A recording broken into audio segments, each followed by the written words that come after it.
Anyway congrats. Thank you ஸ்ருதி. இந்த good நியூஸா உங்க முன்னாடி சொல்லணும் தான் ரவி இங்க வர சொன்னேன்.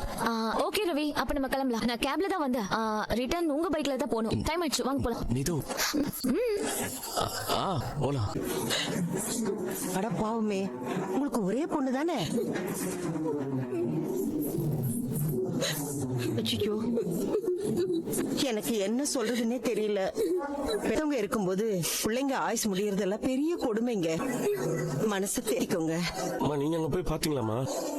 இல்ல, அவன் முகம் பார்க்க முடியாத அளவுக்கு ரொம்ப சேதமாயிடுச்சுன்னு சொல்லிட்டாங்கப்பா. அவ ஃப்ரெண்ட்ஸ் எல்லாம் சேர்ந்து காரியம் பண்ணிட்டாங்க. இவங்க கிட்ட இருந்துதான் இவளுக்கு நடிக்கிற திறமையே வந்திருக்கும் போல. அதுக்காக உங்களை கூட முகத்தை பார்க்க விடாம அவங்கள பண்ணிட்டா எப்படி ஆண்டி? நீங்க அங்க போயிருக்கலாம்ல ஆண்டி. போற வரைக்கும் அவ உடம்பு தாங்காதுன்னு சொல்லிட்டாங்கப்பா. உங்களுக்கு என்ன ஆறுதல் சொல்றதுன்னு தெரியலமா. என்ன சொன்னாலும் குழந்தை இறந்ததுக்கு போகாது.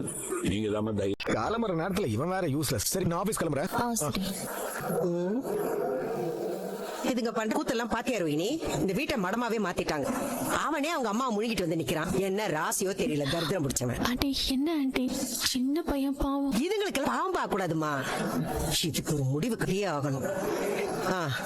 நீ பார்வதி வீட்டுக்கு வா, அங்க வச்சு இதுங்களை என்ன செய்ய